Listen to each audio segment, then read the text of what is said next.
Over these past weeks, as I've been preparing for this day, my last day as your rector and my last day preaching to you in this capacity, I've been praying over what to say, as I know that this sermon is unlike any other sermon that I have given or will give in your presence. There's only one last day. And I've waffled back and forth as to what to say, what advice to give, what words of wisdom to offer. And even up until this very morning, I was making changes. So I hope what I have to say today is helpful. In the words of my mother, treat it like eating fish. Eat what you can and spit out the bones. So I'd like to offer three parting words of wisdom or advice to you as your outgoing rector. The first thing that I would like to say to you is live out your faith boldly. Live out your faith boldly and with courage. It's sometimes, I think, especially among us Episcopalians, we generally tend to be a somewhat introverted, introspective group. And our faith usually runs very deep, but it's not always something that we're comfortable talking about or expressing out loud. And so I'd like to say to you, get over that. Live your faith boldly. It's easy, I think, for us to convince ourselves that the message that we have is a message that others do not want to hear, right? We all know the statistics: declining church attendance, the culture as a whole is becoming less interested in institutional religion. It's becoming more secular. We question, what is the voice, the message of the church in the 21st century? And so when we hear these sort of daunting statistics, it is our tendency as churches to just sort of turn inward and to talk amongst and focus on ourselves. And I want to say to you, don't do that. Live your faith with boldness and courage. In the 5 years that I've been in this community, and I don't mean just at St. Andrews, but in the larger community, over these past 5 years, I have spent a lot of time out in the community. And I'm very intentional about always wearing my collar when I'm out in the community, which is ironic. I don't wear my collar much here, but when I'm out there, I very much do.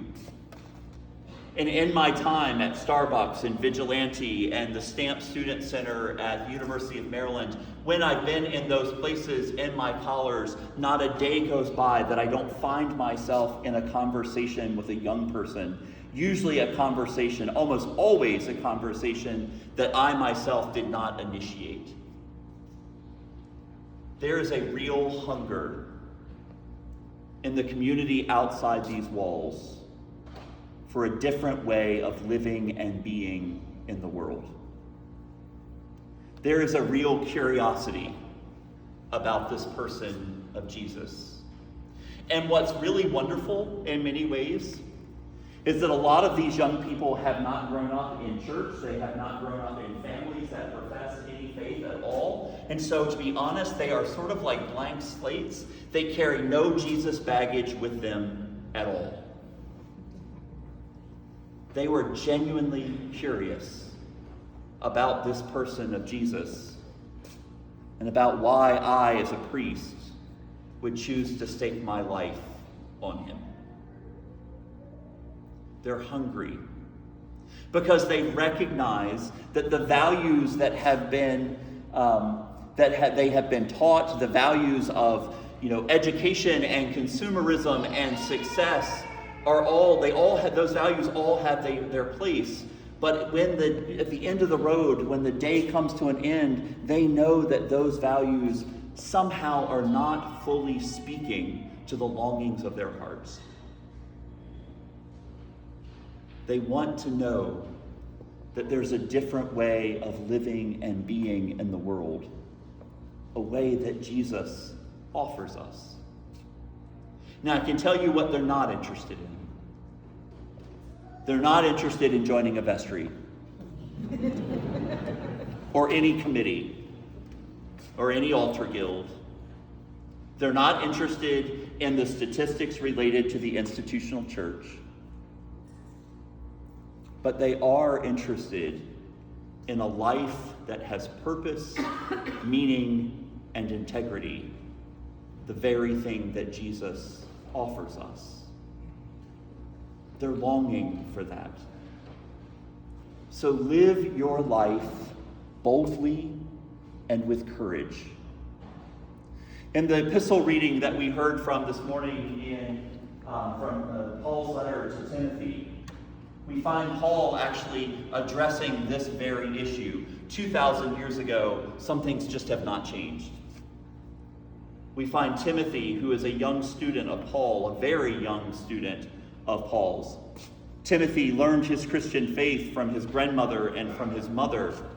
And then he has sat at the feet of Paul and has learned even more about this life of faith as followers of Jesus. But he's a little unsure.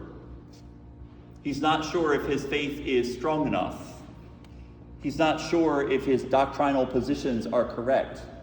He's not sure if his age means that he's not going to be recognized as a person of authority in the community. And Paul says to him, Timothy, you need to get over it. That you have the one thing that is needed. You have a relationship with Jesus, and that is what you need to be a person in ministry in the world around you. For the one that you have trusted can be trusted to keep that which you've entrusted to him until the last day. Live your life, live your faith with boldness and courage. It doesn't matter if you don't know theology. The reality is, most of the young people that I talk to don't care about theology. They don't want to hear about the creed or the catechism. So if you don't know the catechism or haven't read it since your confirmation 40 years ago, that is okay. It's probably better that way. But they want to know that there is a way of living and being in this world that has integrity and purpose. And you have the message that you can share with them. You have the person of Jesus and his way of living that can make a difference in that person's life. So don't hold back. The second thing that I want to say to you is I want you to make your relationships first with one another a priority. And that's hard for us as Episcopalians. We're an opinionated lot of people. If you put 15 Episcopalians into a room and ask for their opinion, you will get 20 answers. But one thing that I've discovered in my life is that being loving is far more important than being right. Let me say that again. Being loving is far more important than being right. So bear with one another. Support one another. Encourage one another. Build up one another. The task of ministry, the task of being a follower of Jesus in this world, it is hard work. Everything about who we are is countercultural now. It's not easy. So first and foremost, focus on strengthening your relationships with one another. And as you're doing that, build relationships as individuals and as a community with people outside these walls. Because sharing the message of Jesus really only works in the context of a relationship. Throughout the New Testament, every time Paul went into a new city or community, the first thing he did was he wanted to know, where do people gather? Where can I meet people? Where can I start a relationship with people? And it is through those relationships that the gospel spread one person to the next until it finally caught on wildfire and went all the way around the Mediterranean world. The Billy Grahams of the world who get out and preach to thousands, that's great, and there's a place for that. But I firmly believe that the message of Jesus is best passed through relationship from one person to another. So as you think about your programmatic life and as you think about your ministry as a church, think about it through the lens of relationships. What are the things that we're going to do or can do that actually put us in long-standing relationships with people and organizations in the broader community? Now the last word of advice is to remember, and it's very important as you're going through a time of transition, to remember that you have everything that you need to do that which God is calling you to do at this time. Let me say that again. You have everything that you need as a church to do what God is calling you to do at this time. And if there's something that you want to do and you don't have the resources to do it, then that means it's not time for that thing right now. And that in time, if it is God's will for you to do it, God will make provision. But for everything that you are called to do in this moment, you have the resources to do it. It is very tempting when churches lose their rector and go through a period of transition. It's very tempting to say, we'll just put everything on hold and wait for the new rector. That, my friends, is an affront to God. You have everything that you need to do that which God is calling you to do in this moment. And if there's one thing that we learned in the pandemic, was that we actually need very little to be church. We learned during the pandemic that we really don't need much to be church. For almost 2 years, we functioned as a church without this building, without my silk vestments, without silver chalices on the altar. And we did very well. We gathered on people's lawns with grape juice and bread. And we did what Christians have done for 2,000 years at all times and in all places. We broke bread in the name and in the memory of Jesus. And we sent one another forth to be the body of Christ in the world. We did that with very little. So in the months ahead,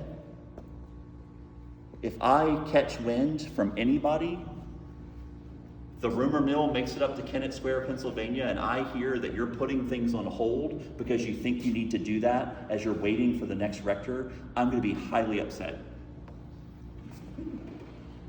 I was going to say another word, but I can't say that in church and on camera. The ministry of this church must go on. And though you may not have a priestly leader for a while, the head of your church has not changed. Christ has made the sure foundation. Christ the head and cornerstone. That was true yesterday, that was true today, and it will be true tomorrow morning after I'm gone. You have one head, and this one head expects great things from you. And he has given you everything that you need to do that which he has called you to do.